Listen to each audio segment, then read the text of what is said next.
I'll put the 50p's in. All gone. You're live now. Right. Wow. 2022. It's the first live show of. I'm going to move the slides actually. Am I showing the slides or is it just right? As usual, we're mucking up the tech, even though we've got we've got our tech master here. So welcome to TPP. I can't see what you guys can see anyway. So, Surinder, are they looking at my slides or are they looking at me? They're looking at the slides. They're looking at the slides, so I better stop sharing. Okay. Yeah, I was nearly pressed the wrong button. Yeah. Let's stop sharing.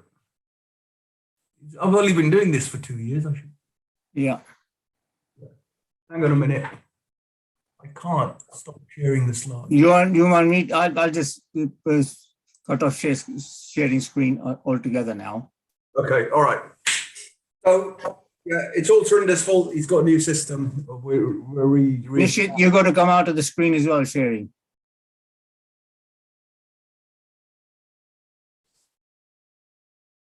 Right. Everyone's what we're doing. Participants. I'm co-host. Stop screen sharing, lovely.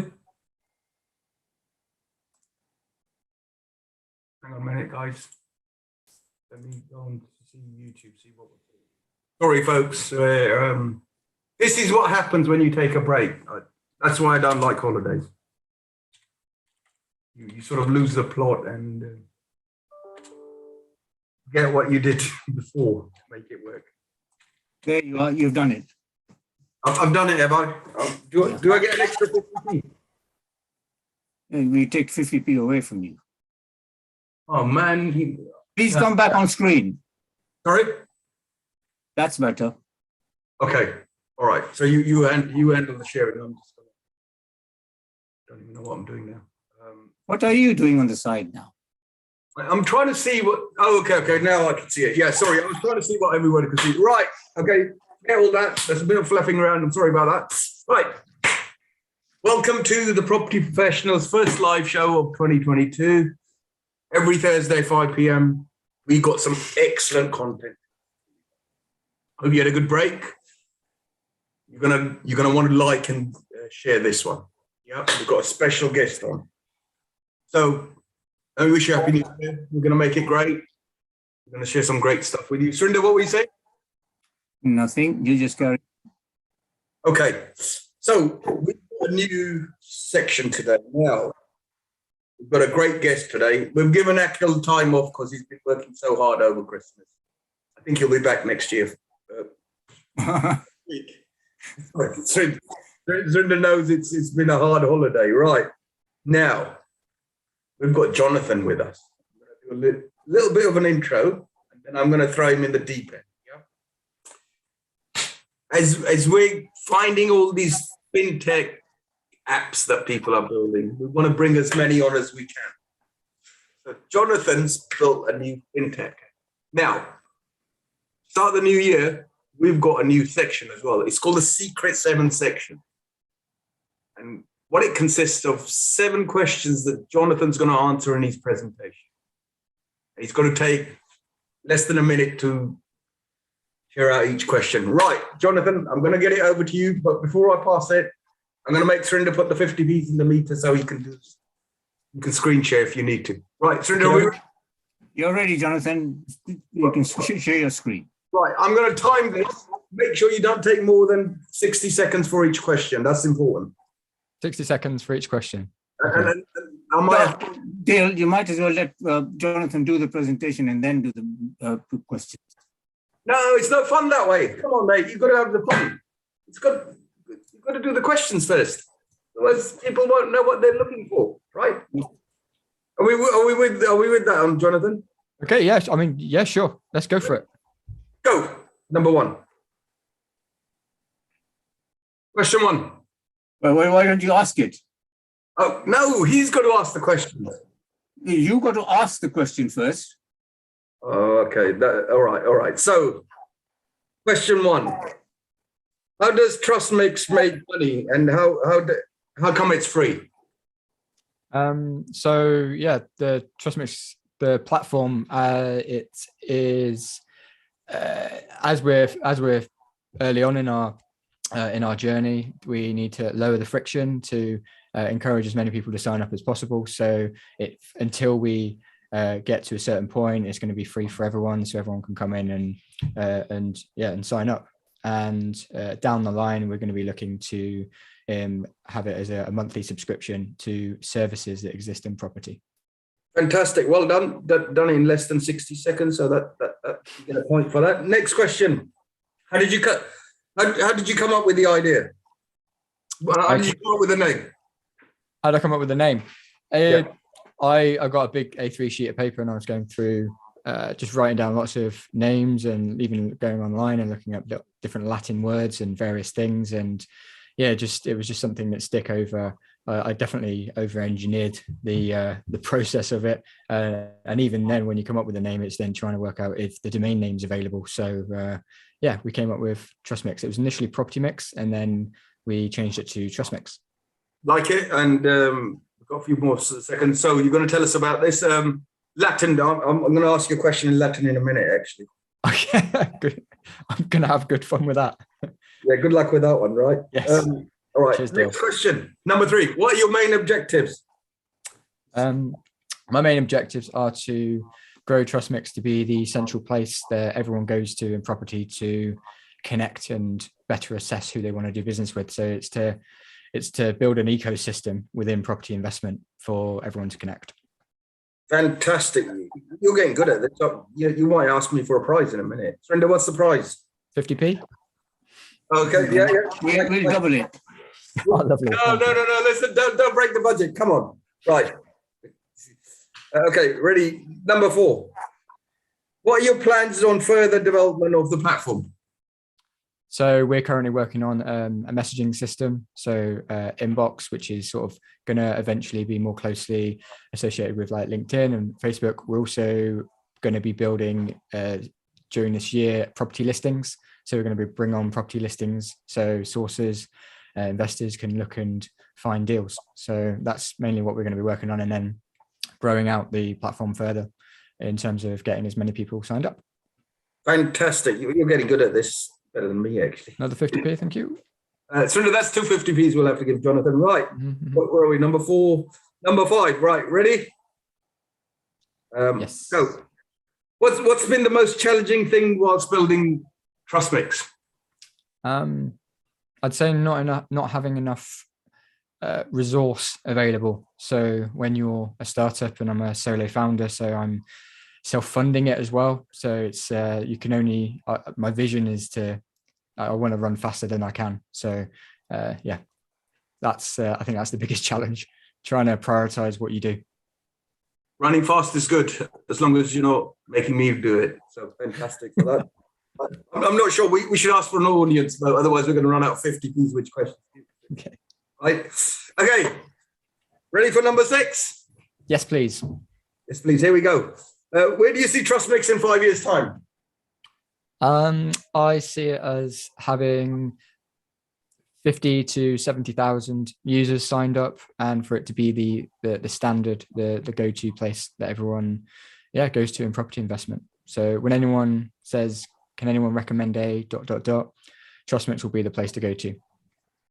Fantastic. I've seen some great stuff breaking out in this space. When you get your private jet, don't forget to I remember that. Okay, thanks. Right. So last question on Secret 7. You ready? Yeah. Yes, I'm ready. Actually, I'm not sure if we can give you 750p's, but we might stretch to 3 at this rate. Right. Ready? Okay. Get ready for this one. Secret questions. Secret. What was it? 7 secret section number 7. Right. What's the budget? What's the biggest thing that others can do to help grow TrustMix? What can we help you with? Spreading the word and getting as many people to sign up as possible. In the early days, as it's all about a marketplace, a directory, it's all about that network effect. So we've currently at the current time, we've got 350 people signed up. We're looking to get 20 to 30,000 people signed up, and that's really going to drive the wheels of that network effect. So spreading the word. Fantastic. Well, I'm going to finish that in 40 seconds, actually. So obviously I'm watching the 50Ps because the budget is always a challenge, right? So look, Jonathan, thank you for that little section. That's an interesting experience. I think it's a position, you know. Right. So I'm going to stop talking now. I'm going to let you do your presentation because I'm really interested. Listen, I say this every week we do this presentation. I can't even find my colors. Where's my coloring pen? So there it is. Look, put down your coloring pencils. Get your pens out and your notebooks. Here's my TPP one, right? Make some serious notes because there's some good content coming here. Jonathan, over to you, and I'll stop talking for a minute. I'll leave for a minute though. Cheers, Dale. Thank you very much. Hi, guys. And yeah, thank you, Dale. Thank you, Surinder, for having me on this evening. Really appreciate it. And to share with you about TrustMix, the property platform that I've been building over the past 12 to 15 months. So today I'm going to be sharing a little bit about my background, how it started, what TrustMix actually is, who it's for, and then if it's okay, I'm going to do a quick demo of the platform at the current state that it's at. And then after a Q&A, I know we've done 7 questions, so maybe we'll skip the Q&A this time. So a bit about my background. So I am originally from Devon, and I grew up in a place called Newton Abbot near Torquay, and they have palm trees down there. For the last 10 years, I've lived in Leeds, and currently I'm splitting my time between Leeds and Denmark. And I'll tell you why Denmark in a second. So my background is I'm trained as a qualified accountant. So did accounting and finance at uni. And then I started out after uni in an entry-level accounts position and worked my way up. And my goal was to get to a finance director position. And in 2014, I qualified in around about 2014, and got into a smaller company doing a bigger set of responsibilities. So I was a financial controller position at the time, which then turned into finance director position. I was at that company for just under 5 years. I came in to set up the finance department, and I'd never really done that before, and it was a very new experience for me. But you figure things out. We ended up selling to Manchester Airport. It was a travel tech company. We ended up selling to Manchester Airport, Mag Group, in 2018, and I personally exited with vested share options in 2019. I was on the board, and I left with EMI share options. So in 2019, at the end of 2019, I thought, well, I left with a bit of money. I was very fortunate. Obviously, you create your own luck, but I felt very fortunate that I'd worked hard, and I left with a bit of money. And my goal was then I wanted to go backpacking throughout the most of 2020 and sort of get the travel bug out of my system, and then come back and set up a business in something. And we sort of all know how 2020 kind of turned out. I managed to get across to Thailand, Laos, and Vietnam.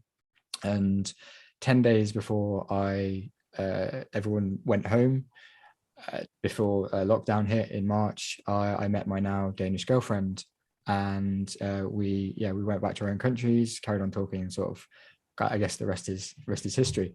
So that's why I'm splitting my time between Leeds and Copenhagen in Denmark now. And I've attempted traveling in 2020. And that's also a photo of me and my partner Astrid, not the sheep. And then I began building TrustMix in 2020. It was the back end of 2020, and I'll tell you a little bit about how that started. So due to COVID, having been back in the UK and having a bit of money in the bank, it wasn't necessarily going to go really far in property, but it was a really good start, certainly compared to, you know, how some people start in property. And I've always been interested in property. I've been to a bunch of networking events over the years, read a bunch of books, and yeah, and coming from a finance background, I like to think I can work my way around a spreadsheet. I love spreadsheets, as I've even mentioned on this slide. So yeah, I began focusing more and more on property. I was looking up in the Northeast, because what I didn't want to do was just take my money and put it into 1 or 2 buy-to-lets and go back to work, or pay down my mortgage and go back to work. So it naturally lent itself to your buy, refurb, refinance or flips. But I was inexperienced in terms of the refurb side of things. So this was all going to be very new to me. So yeah, I was going up to the Northeast, viewing as many properties as I could, sitting down with as many estate agents, then coming back to Leeds and building my spreadsheets to understand your max offer price, working back from then. And the two sort of main areas was how to understand what the refurb cost was and your exit prices. So yeah, as I said, I naturally turned to Excel, and I decided to take a step back because around the time there was a lot of uncertainty with COVID, and especially with refinancing and also increasing material prices and lack of availability of tradespeople. And what I could see was I was going to end up sticking pretty much all the money I've made in my life so far on 1, maybe 2 projects with no experience on the refurb side, and seeing how it goes. And sure, you always, you fall over and you learn lots of things, but I just thought, let's take a step back, stick to what you know. I've just spent 5 years in a startup environment, so I'm a bit sort of tech minded. And at that time I was having lots of Zoom calls, going to lots of networking events, and the seed that was planted for the start of TrustMix was that I was having Zoom calls with sources. And just like, I guess, how you're listening to me now, and it might be the first time you're seeing me, it's like, how did I assess like who these sources were? So I was speaking with people thinking, oh, we could be best mates. Like me and Dill have just met, and we could be best mates and go for a really good night out.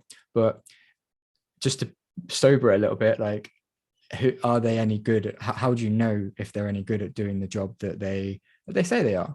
And I think a lot of times you get people saying, well, we've been in property for so many years, or I've been an accountant for 10 years.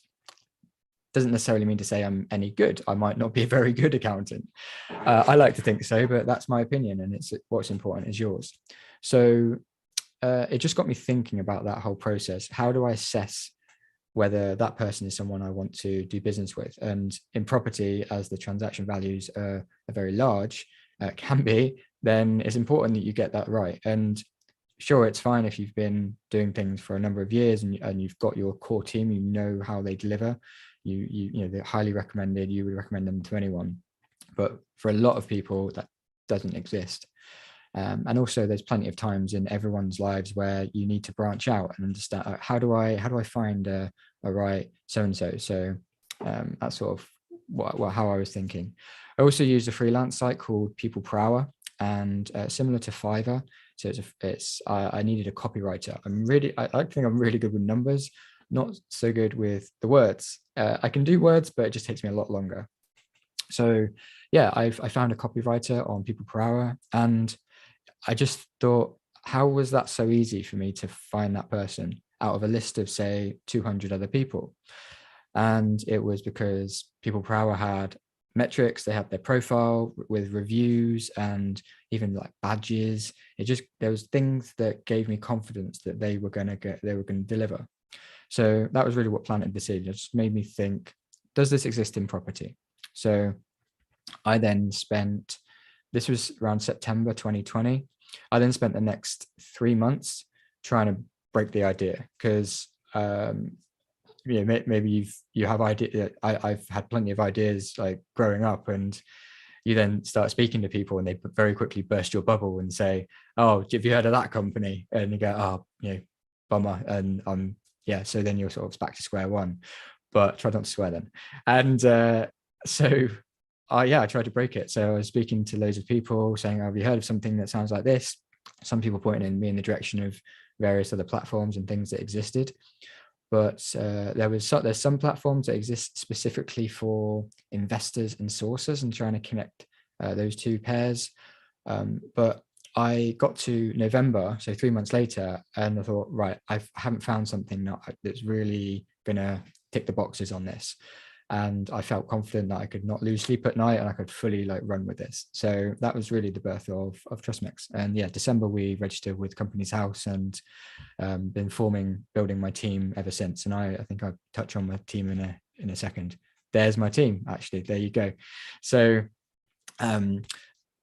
these three lovely people, Dan, Paulina, Gary, they are from the previous company that I was at. So coincidentally, I ran the finance department. They sat across from me in the dev department. They're web developers, and Dan, the tool one, next to me is he was the creative director, and Gary to the far right was the CTO. He was the chief architect at that company. So ironically, I trust them because I've worked with them for nearly 5 years.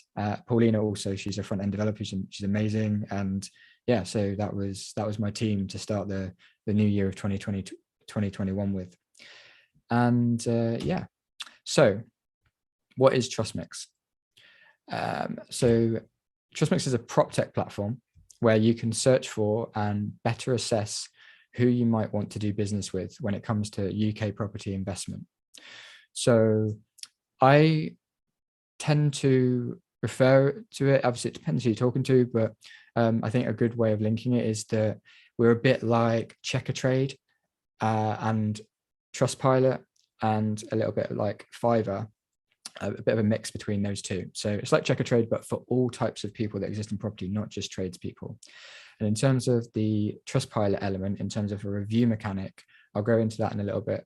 But really our USP, our secret sauce, is a rating system, a ratings algorithm that I nerded out on in Excel, and we've now got into the platform, albeit on an MVP, so a starting point basis, and we're building on that each month. So our aim overall is to save time, reduce risk, and generate business. So in effect, we're building an online conference room, an online ecosystem, but an online conference room. If you imagine a conference room and you've got 200 people in the room, and what we're trying to do is make it easier for you to assess which of the actual people are going to be useful for you and beneficial for you and valuable for you to connect with and do business with. And you might connect and chat with 20 to 25 people in that room as an analogy. But what if using TrustMix, you can say, right, these 3 people are going to be key, and these are the people I want to connect with. Then it means that in theory, you don't need to speak with those 22 people. So it saves you a lot of time in assessing who you want to connect with. And based off our rating system, which I'll touch on in a second of what our rating system means and how it's built up, that will enable you to lower your risk. So things like people that are recommended, things like social proof, and various other factors that I'll go into. And then ultimately for the services side, and I touch in a second about who it specifically is for, it's a way to generate more business as a result, because if you're saving time, you're connecting with people in a quicker way, you're reducing your risk, then more business should be done as a result. So the rating system is based on recommendations, verified information, and other factors that contribute to enhancing trust. So one of the common ways I sort of term it is that if you just met me for the first time, as again, some of you are doing, you went onto my Facebook profile and you saw that my profile had 3 photos.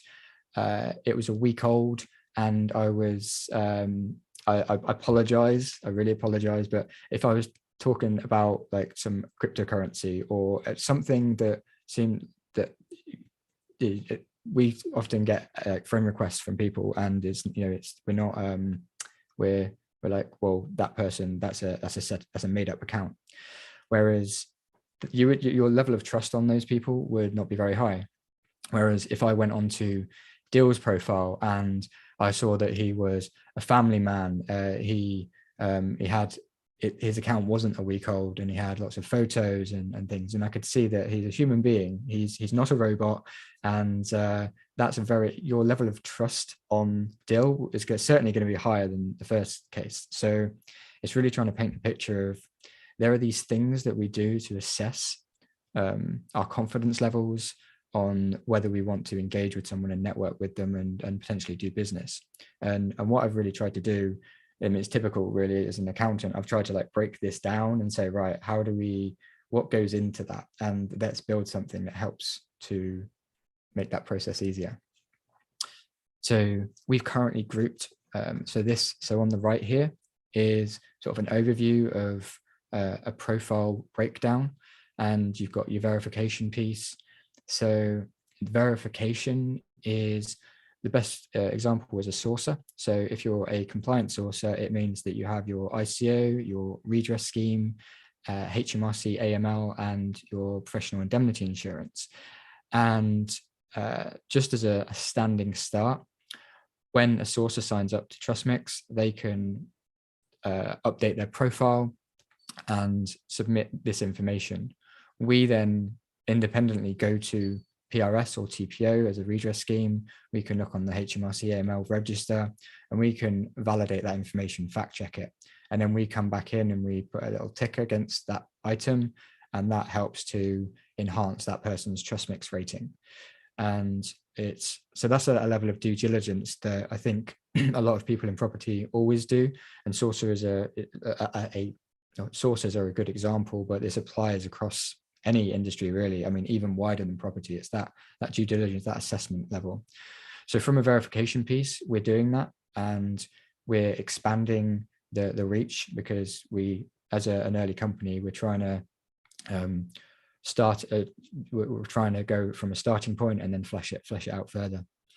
You've then got social proof. So as I touched on with the Facebook example, that same applies on LinkedIn and Instagram. So a good example is, if brokers, typically you would expect them to have LinkedIn, then you have a broker that doesn't have LinkedIn. That doesn't mean to say it's a red flag that you shouldn't do business with that person, but it might be something sometimes you might question it. Like, why does someone not have Facebook, or why does someone not have LinkedIn or Instagram? Maybe not as much Instagram, but there are these things that just give us that's a bit strange. I wouldn't have expected that. And what we try and do is feed that into the algorithm and just give an assessment based on sort of data-driven norms. So then we've got recommended. I'll just touch on contactable because it's a little bit more simple. So really it just means basically if you're contactable, if you have an email address or a contact phone number. So on recommended, I would say that, and I'm sure you'll agree, that recommendations and referrals are the strongest form of assessing like trustworthiness or confidence levels. If someone's recommended, if Dill recommends someone, I'm gonna listen to that. So and you see that all the time where people, I've got another slide. I think I'll go into this in a second, but yeah. So I'm gonna go back. So yeah, recommendations are very powerful. And if you had to like rate which one has the most amount of sort of trust points or increases your confidence levels, you would say it is recommended. So that's definitely something that we've taken a lot of data from and feedback, and it just absolutely makes sense.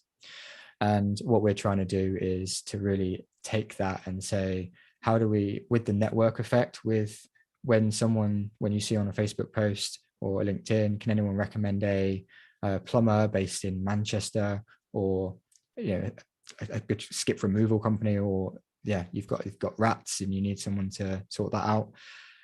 What we want to do is strengthen that based off of a greater set of data points. So if one person's recommending it, but actually if 23 people are recommending that service, then that means more. So we're really trying to go from that. And obviously there's lots of examples that exist. So, you know, your recommendations on LinkedIn and Trustpilot and even Checkatrade. So all of these things exist. I'm just bringing it into a property focused approach. So in terms of TrustMix and how what we're the direction that we're going, and Dil asked a question about what are our future sort of objectives over the next year. I did a bunch of message analysis, and it's quite I think it's quite obvious, but I boiled down everything that we communicate on LinkedIn, on Facebook, on Instagram, in WhatsApp groups that exist. And it really comes down to these 4 areas on the left. There are a few others, but broadly it's these. So we're looking for recommendations, looking for advice, tips and guidance, project updates if you're working on a project, or you're offering or looking for an investment opportunity. And so when I was going through the process of, okay, this rating system and all of these things, I was like, right, what do I want TrustMix to be? And I came up with a search filter feature. So there you have the similarities to Checkatrade, so, or Fiverr, a way for you to search. That also exists on LinkedIn and lots of other places. A social network, so an environment where you can connect with others, specifically property related. It's like if you're on Facebook, so most people are on Facebook or they're on LinkedIn. But what would be much more useful is if you could hover over someone's name or very easily get an understanding as to who that person is in property and whether they're someone that you want to connect with. And it doesn't really exist on Facebook. Sure, there's Facebook groups that exist, but it doesn't exist in the way of other ways for you to better assess who you want to connect with.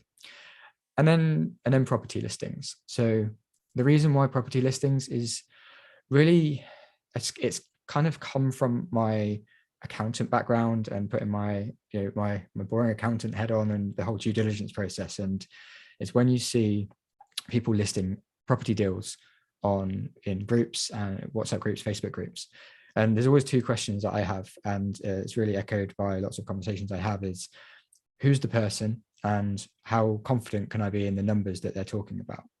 And in order to do that, you have to get to know that person, which of course you have to do, but there's always a way to make that easier, make that process easier, or get greater confidence.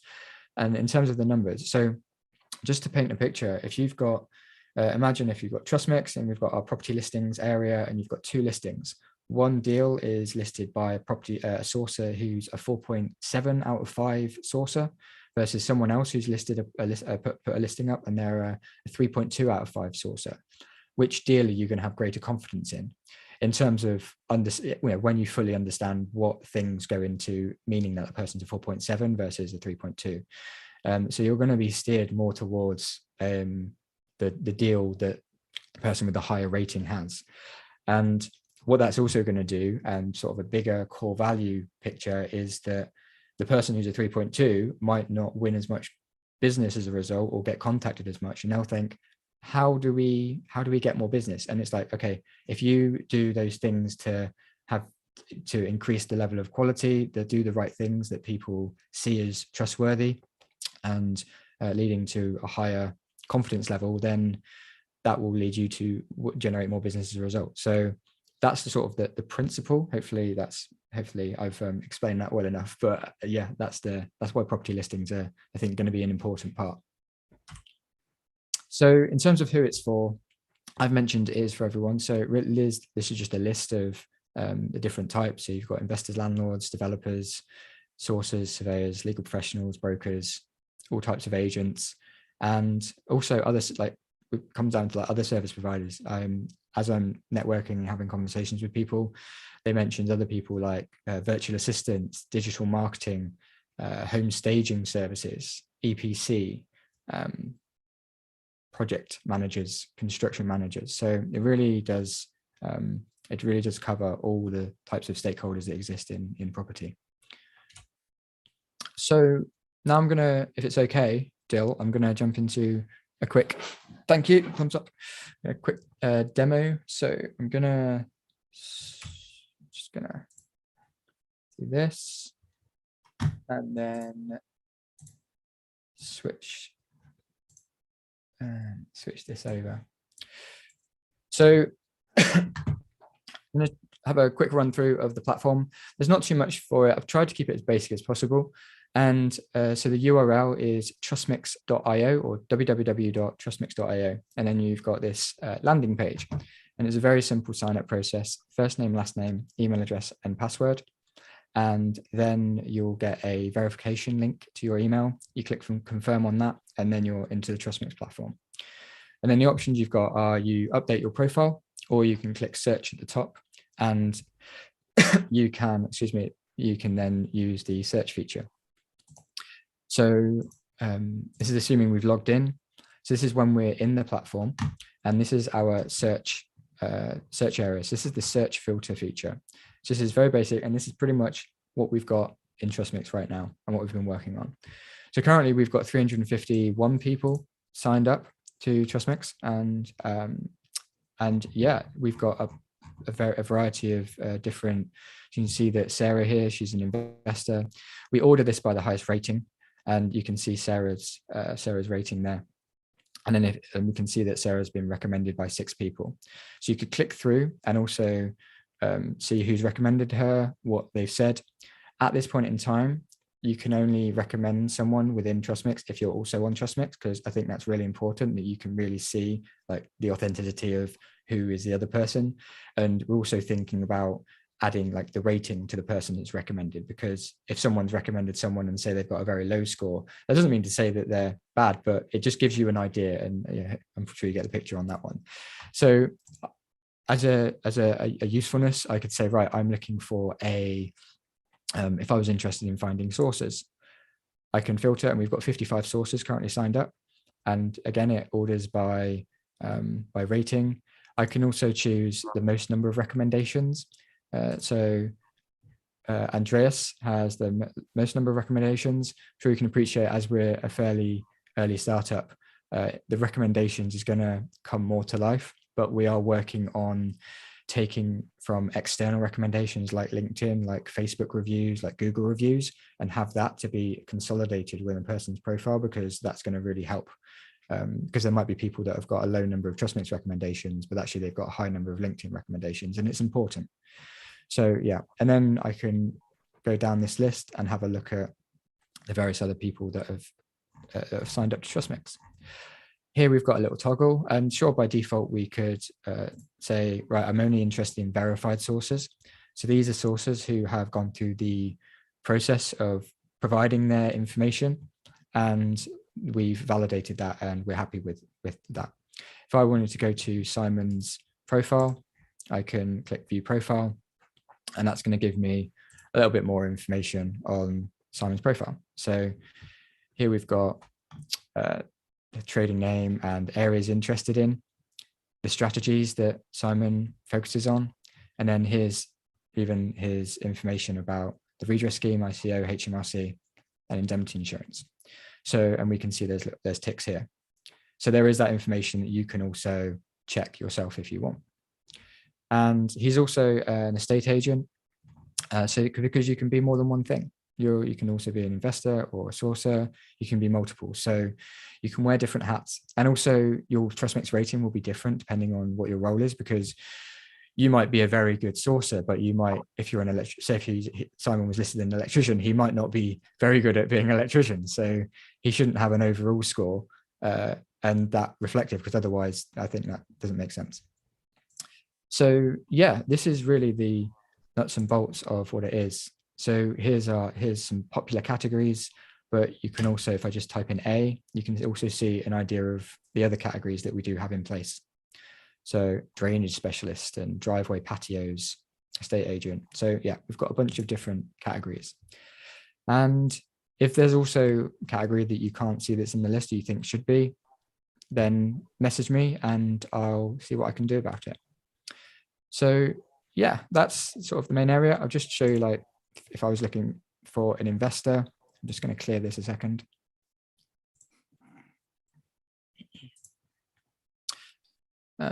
So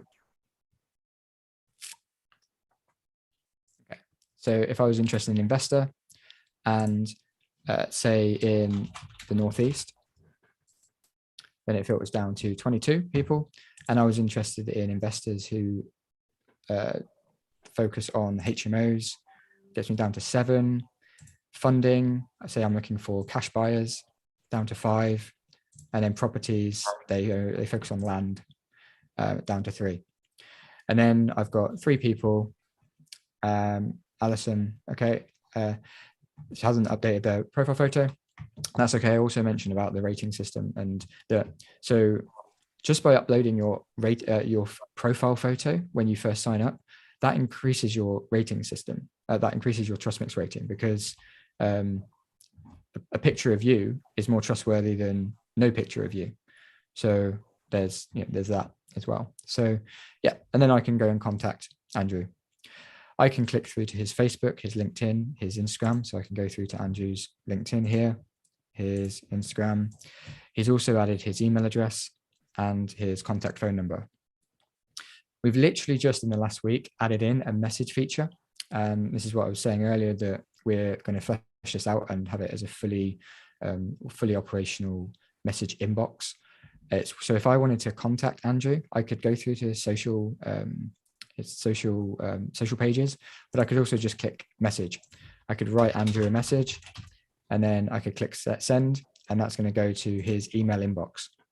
And when we have our messaging inbox within TrustMix, obviously as this grows, it's going to be about creating this ecosystem. So people are going to be in here more times, more often. But to start with, we want to say, look, okay, you don't need to stick around on TrustMix all day long waiting for someone to message you. They can message you and you can go about your business. And then when you get an email notification, you can then see, oh, someone's messaged me from TrustMix. And then you can just hit reply, and you're connecting with that person there and then. And that's going to hopefully in time create people's thoughts about TrustMix are that they're going to see that TrustMix is providing them with useful and valuable connections. And that's going to draw people in and spread the word, and to have the network effect really take shape. So we've also got, so this is the edit profile section. So when you first come on to the TrustMix platform, we've got a dashboard, and this is a bit of a setup guide on how to set up your profile. So you can upload your profile photo, add your social links, and do various bits. And then here just shows you what your profile looks like. And then there's a little bit down here about search. You can click straight to search, go to the recommendations area, and also you can get in touch with us if you've got any questions or feedback. And so I can also go to the edit profile area. I just want to show you how easy it is, and I've really tried to think about how to make it as easy as possible. So this is what you'll see. So you can click here, and then you can update your profile photo. You can then add your based in and write a little bit about you. So this is an opportunity to let others know a little bit about yourself, and you can think about the information that you would want to know in a short description. Then you can put your social links here. We check all of this information. We check your social links. There's no broken links, that people can connect with you. And all of these things increase your TrustMix rating. Everything you update on your profile increases your TrustMix rating. But you can also then select whether you want to make this visible. So you might not want to make your phone number visible. You might not want people calling you. So you have the option to do that. In the early days as well, just to note, as you add yourself as an investor or any category, if you feel like you need to do a little bit more work on your profile to get your rating up to where you want it to be, you can just switch this off. So we've added in this toggle where you can just make your rating invisible. And I think it was just, we were getting feedback on that. And I think that's important, that if your rating is coming out at say a 2.1, but it's just because you need to get some compliance information together before you make it live, then you can turn that off as you want. But obviously it's to note that when it's turned off, you will appear lower down in search, but it just gives you that option. So we've got an added category area. So I've already added myself as an investor. If I wanted to add myself as a sourcer here, I could just type in, well, it's already there, but say if I type in,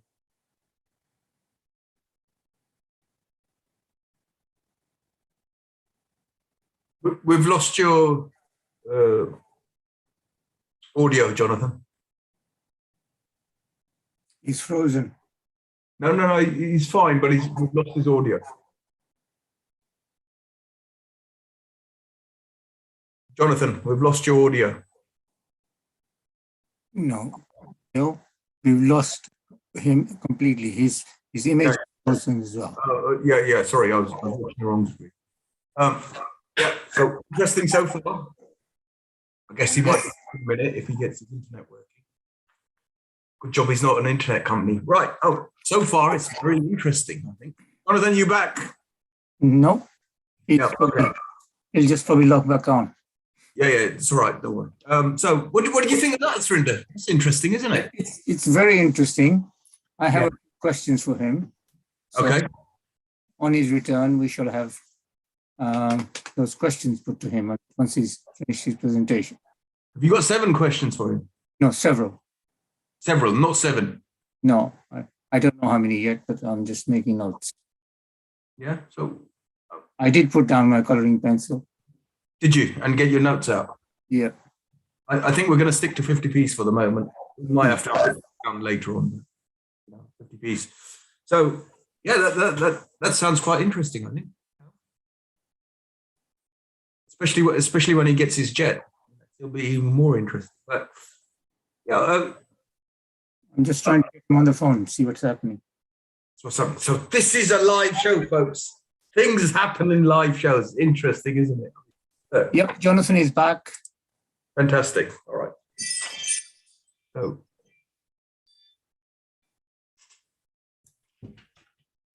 yeah. Hey guys. Don't you love live shows? Things, all sorts of funny stuff. Yeah, my PC just crashed. Typical way. I'll have to give a couple of those 50p's back to you. Yeah, we might ask for a refund. I'm surrounded by accountants, actually. Are you?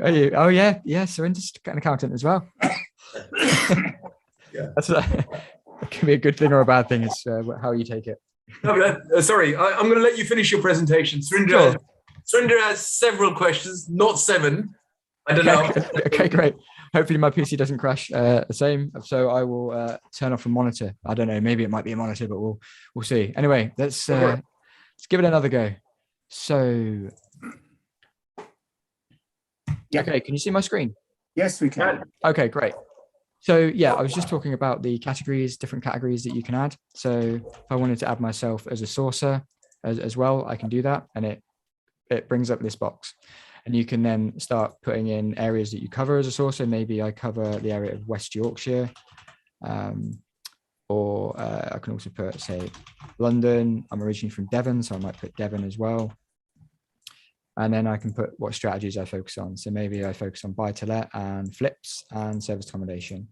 And what these things do is create tags, which when someone then searches, you're then going to appear based on the tagging that you put in. So it helps people to filter. So, and then on the sourcer element, you've got a redress scheme. This is where you can submit the information.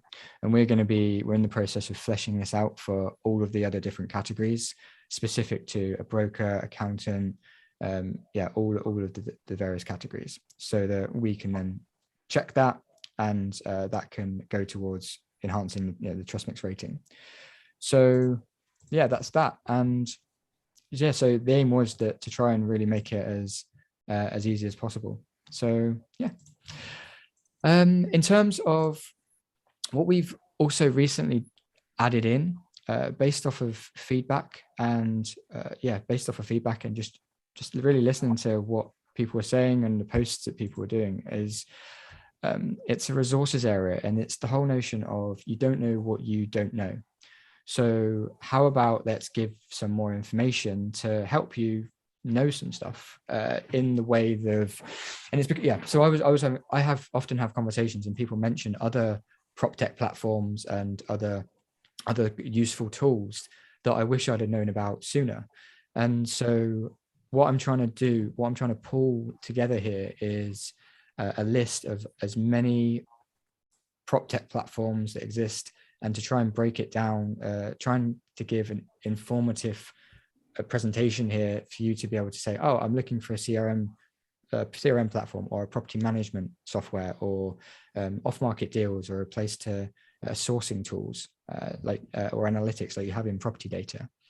And yeah, hopefully that is going to be really useful. And this is our live version, but we're just working. I just flick to, this is our dev branch, so in the back end, and we're just working on filtering so that you can more easily do this. And also whether it's like subscription or free. So in terms of like how much things costs, we're going to give just trying to do those useful filtering that you would expect and you would want. And also we've got sorting, so things like Trustpilot score, Google score, Facebook. So how you want to sort of chop it up and order things, just like when you're on Rightmove or Zoopla, how do you narrow down your search? And that's what we want to present.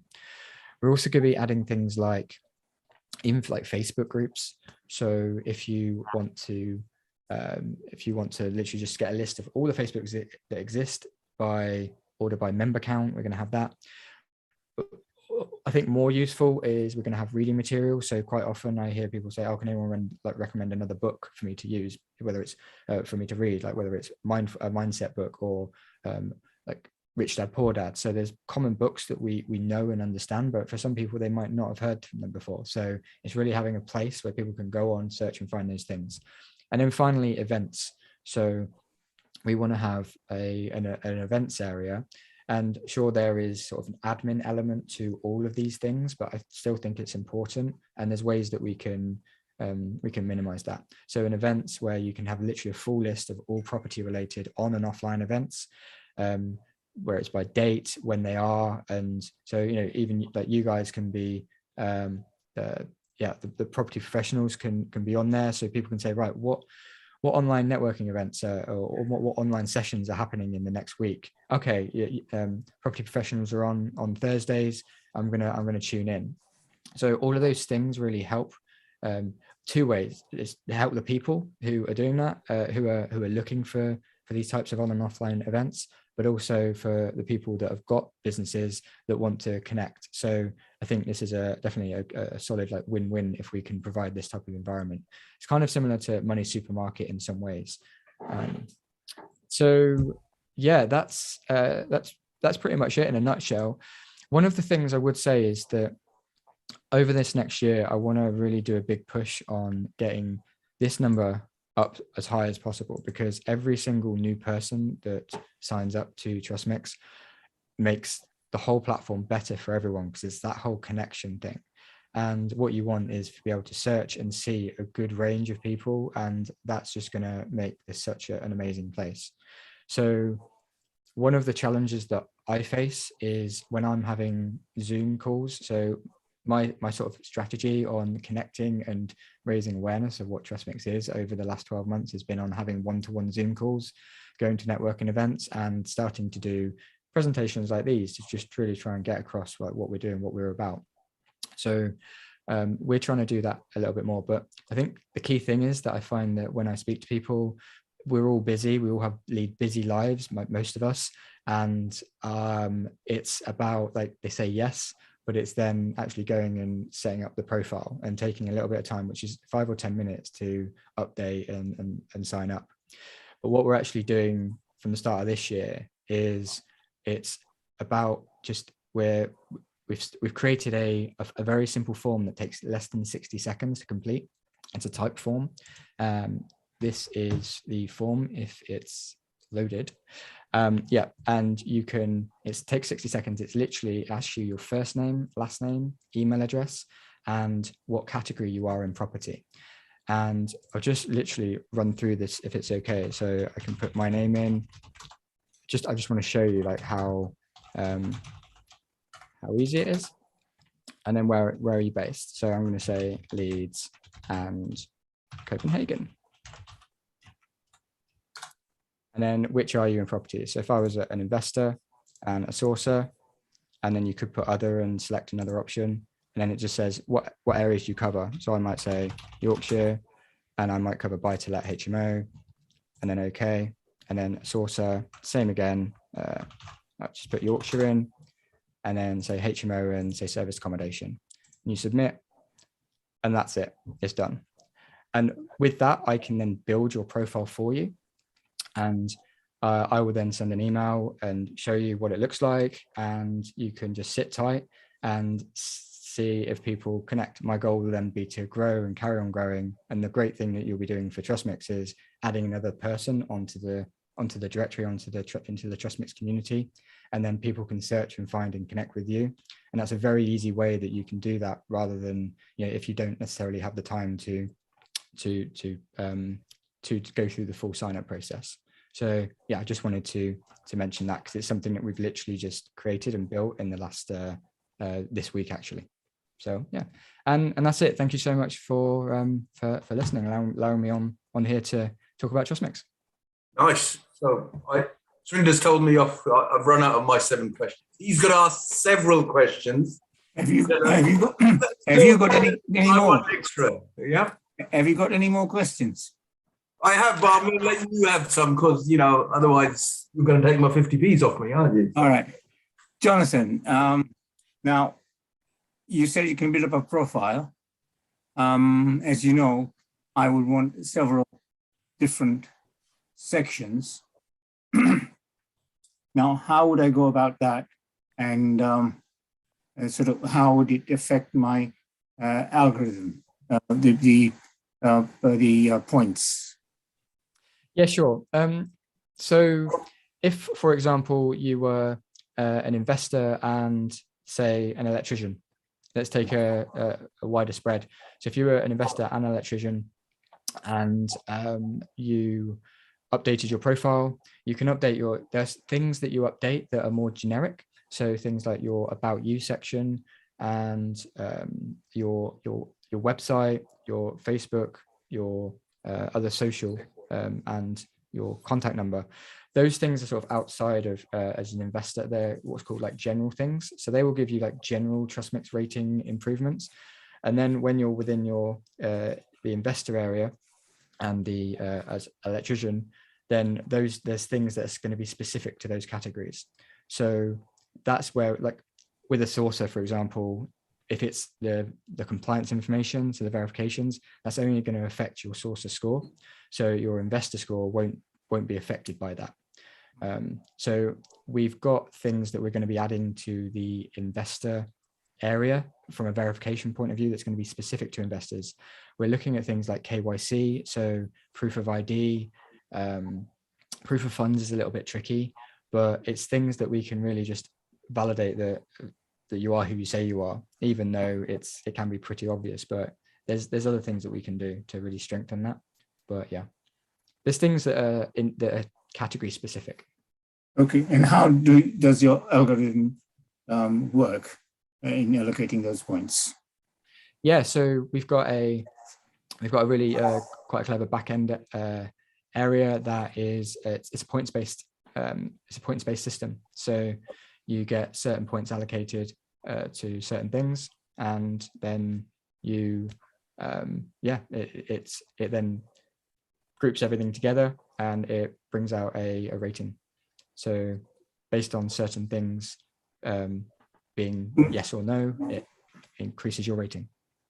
Right. My profile, I have a profile on Facebook, LinkedIn, everywhere.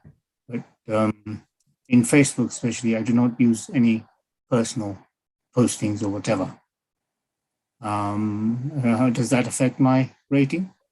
It's a very good question, because I'm a bit on the fence about that, because on one hand you would say, well, the similar to when you upload your profile photo, it's like your face is who you are. And if you can sort of, it's a bad way to put it, but if you can hide behind your business, then that doesn't necessarily mean it's not necessarily a trust enhancer. So you would then say, well, it's important to actually see who Surinder is as a human being. But I suppose the point on that area would be. Oh, my profile is updated there. So Mhm. in that way, I have no, but I do not do any postings, personal postings whatsoever on Facebook or on LinkedIn or any platform. So You don't talk about your stack of 50p's that you've got hiding under your bed. Well, we'll come to that later on. Okay. Sorry. So currently, as it stands, because we're a fairly early startup, it's literally just if you have a Facebook account. Whereas as we add layers onto that, then we can go into the age of the account, and then I need to understand a little bit more about how am I going to tweak the algorithm dependent on whether you post regularly on your personal account versus your business account, and in terms of the engagement levels, there's lots of sort of rabbit holes that you can go down, and rabbit holes in a positive way, because it really strengthens the robustness of the ratings algorithm. But it's very much a run before you can walk thing, and I've really wanted to try and get this working, get people on board starting to use it, to get feedback and to make it better. So that's what you mean by social proof, right? That's what I mean by social proof. Having a Facebook, having a reference point where I can go and say, because if you didn't have anything, then I'd be like and say if I only had your phone number, and say what if you didn't pick up, or how would I be able to communicate with you? It strengthens that social element. And what do you use for verification? So in terms of, do you mean verification of of your profile as it affects the algorithms of point allocation? So in terms of verification, it's very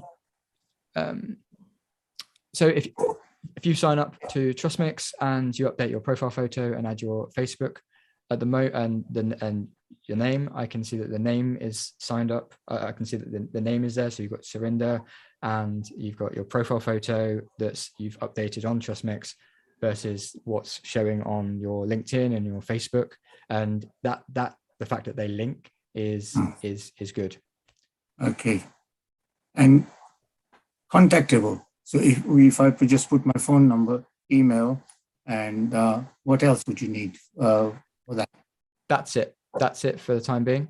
That's why in the presentation I just like, okay, let's just cover this off, because it's very we've had it as a separate area, but it's fairly simple. Literally, and the recommendations are just internal, not external. They're internal for the moment. So if you knew other people on TrustMix and you knew that you've worked with them, you could ask them, you could request a recommendation from them. They'll get pinged an email to say that Surinder has requested a recommendation. They can then complete that, and that's going to give you points, and that gives you a good amount. Like that, we've tried to make it like quite strong. The more recommendations you get, that is a good chunk. The challenge is on an algorithm level is that where recommendations is the strongest form of trustworthiness and confidence at the start. And as you probably saw on TrustMix, the numbers that everyone has isn't that high because you are starting from zero. So what we've needed to do was to have low hanging fruit, where at the moment, if you just have update your profile photo, you add some social links and add your email address, that gets you a good chunk of that, gets you like to a norm, because there's also I'm going a little bit geeky on the algorithm here, but we have like societal norms around what we associate with, anything below this is not good, and that's skewed quite highly. And we've got different opinions on that. It might be 3.5, it might be 4. So anything above a 4, I'm not interested in. So it really does fall off quite early on. So in the early days, like the algorithm will evolve over time, but it's really it's just having that different hat on to say, right, we're in the early days of TrustMix. This is how we need to set things up. As things grow, it will become more, there's something called Bayesian theory, which, I'm going to leave it there, but there's something it's a redistribution of, I'll stop talking. Another point on social proof. Personally, I do not have a website, but I have my company websites and got Google recommendations and stuff. How would they fit in? Yeah, so if you've got a website, Sorry, you said you don't have a website. No, personal website. No, I don't. But Okay. company and other website I do have. Yeah. So if you've got a business website right now, as it stands, just by having a website, it's that increases your rating. And in having Google reviews, we haven't got that in just yet, but that's something that is coming as soon as I can do it. It's so that we can really pull in Google reviews, Facebook reviews, even LinkedIn recommendations. There is a challenge on LinkedIn recommendations because it's you might have received a recommendation 5 years ago, and it might be for you as a poker player or something like. So it's not relevant. So I have to assess, how do we do that, and what's the manual versus automated way of doing that, and weigh that up. Right. And Surinder, if you put the details of your Swiss bank account, that will get you quite a lot. Well, you might be surprised. Sorry, you got another question. Okay, finally, you talked about various categories of like investor and whatever. Now, are they independently assessed, or would they all go in as one mix?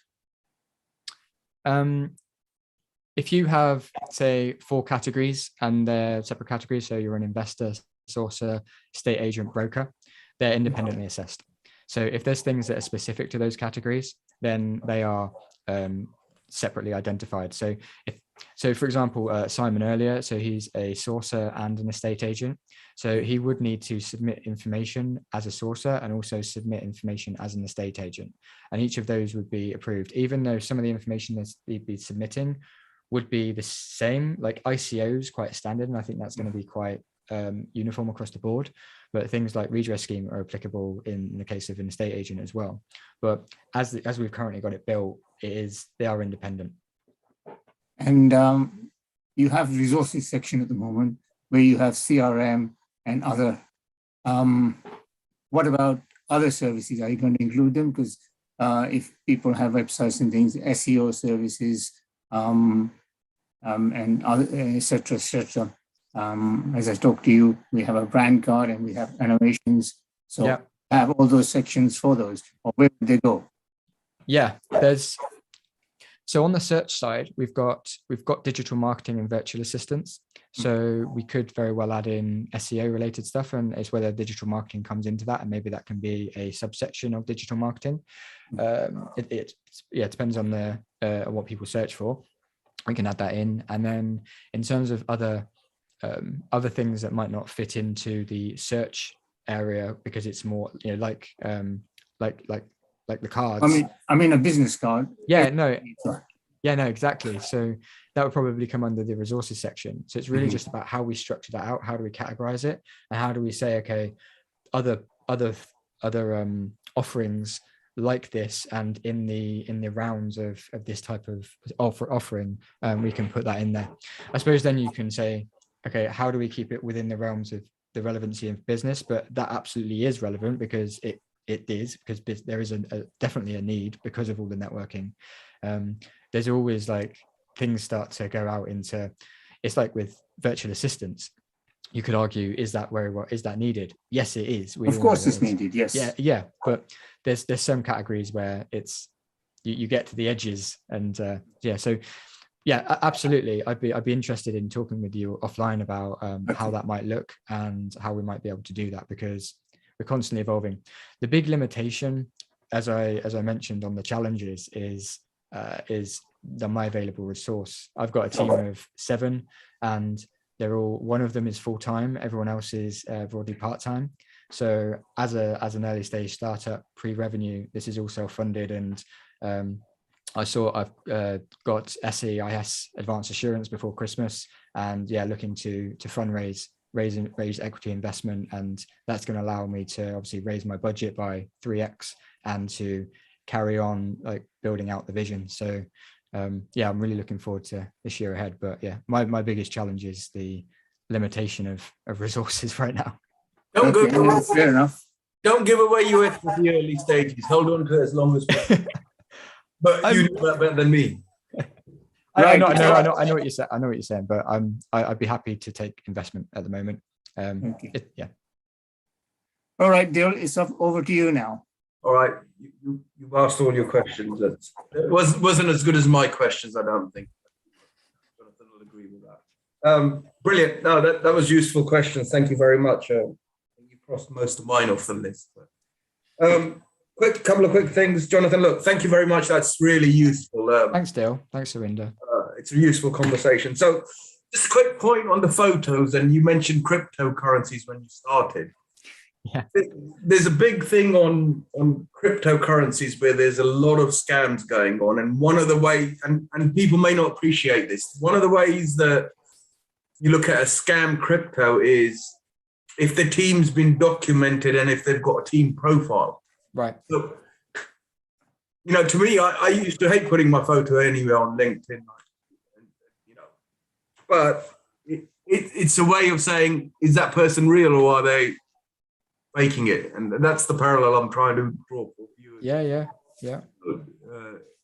Although it sounds like everybody loves putting their best photos on, and they're sort of like 10 years old because that's when they were younger and smarter, right? But they do serve a sort of purpose, and that's what I was trying to get to. Just a couple of points. What geographical areas are you specializing in, or is that up to the users to look at the area?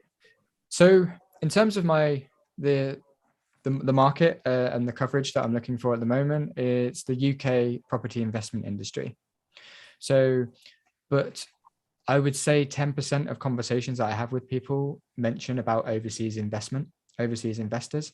Yeah. And it's something that I'm regularly thinking about. How do we do this as we grow? And it is like a priority list, and as I said about the resources, but I am thinking about how do we make it an environment for overseas investors to come and have a platform where they can connect with people within the UK. I think that's going to be really useful. And there might be a challenge of, you need to be signed up to TrustMix. And that doesn't really make sense from an overseas investor perspective, because it's like, well, actually, I want to be able to use this as a tool, but not to have to sign up to use it. So what we are looking at, just on the point of overseas, is we are going to be moving the search page. So at the moment, you have to sign up, create an account to use the search page. We're going to be bringing that to the front page. And that really exists on, even if you go to Checkatrade and Google and Amazon and Airbnb and Booking.com, like most sites have the search page on the front page.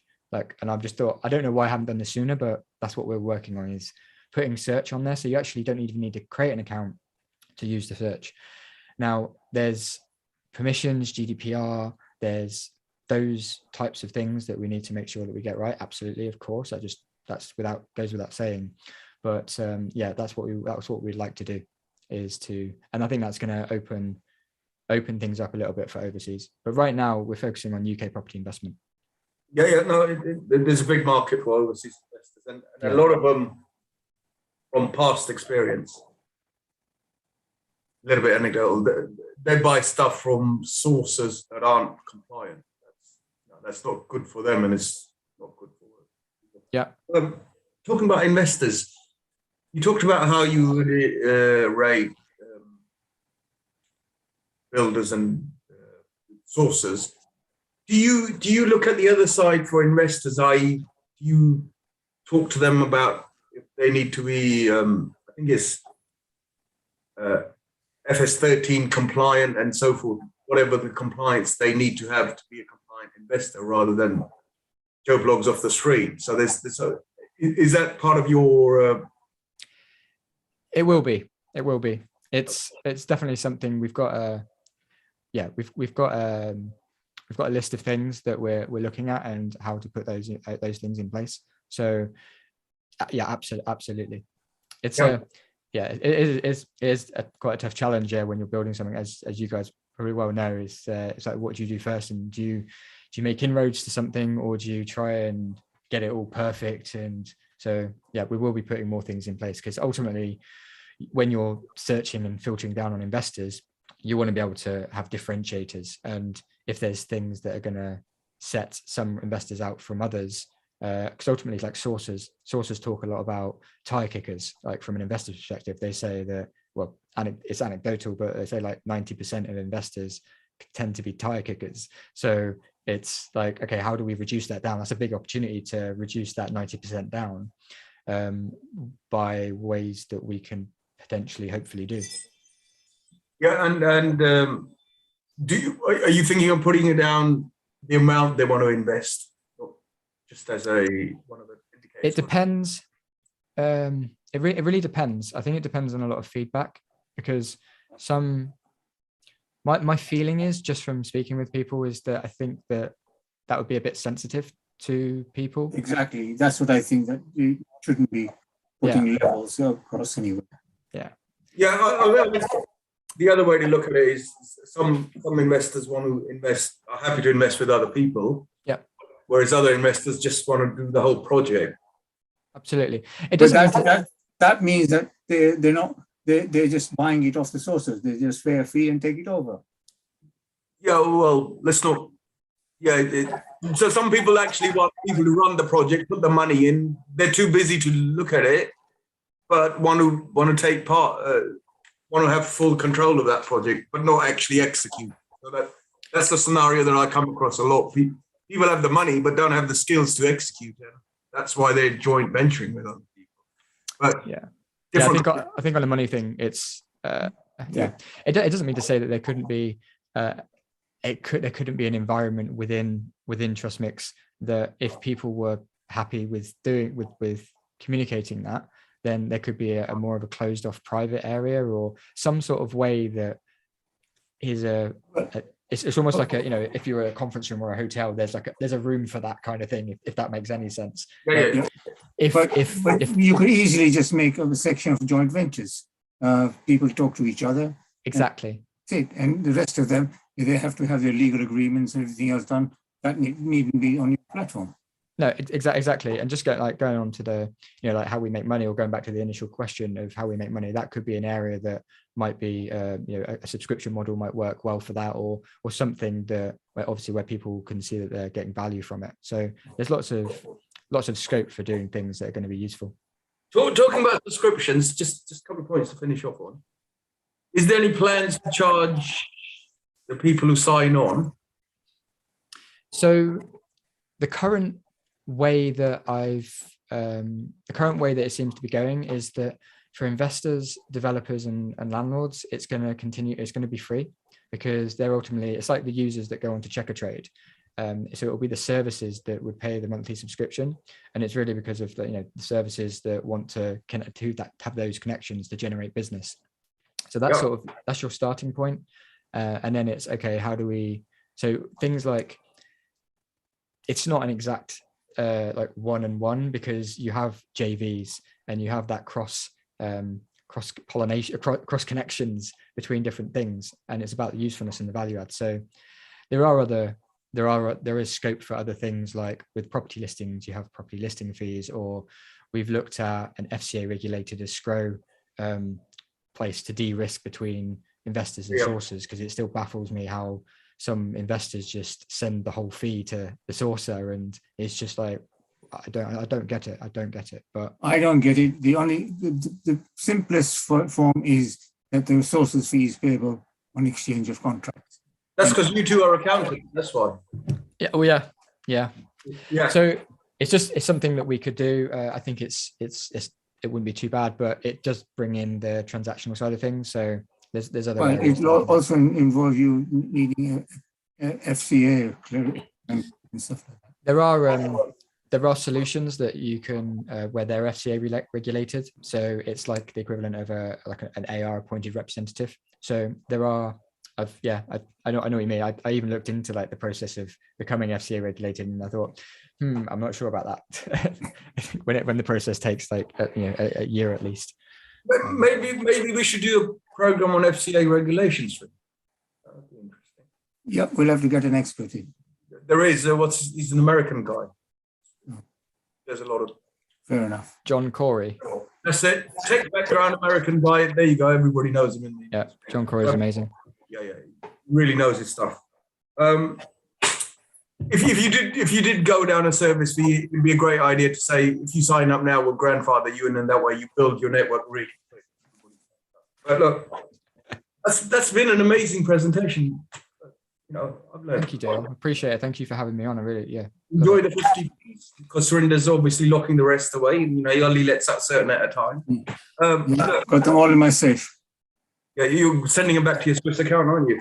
But anyway, look, will you come back and give us a progress and update? And when you hit your next Absolutely. milestone, it'll be really interesting to see. Look, well done, Jonathan.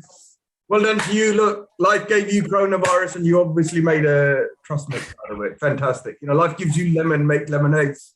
Yeah. Life gives you coronavirus, make trust mix. Happy days. You can ask for anything more. So, what do you think of that? Yeah. Yeah, no, thanks, Dale. Yeah, it's Well, Jonathan, thank you very much. Right. thank you, Surinder. Contact Thanks, with guys. you offline. Yeah.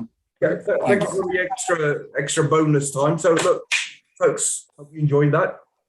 I'm going to ask you for a quick fee. Our fee is like and share. That's it. On YouTube. Do whatever else you want with 50p. Don't give them to Surinder. Put them in your pocket and invest them wisely. Look, great session.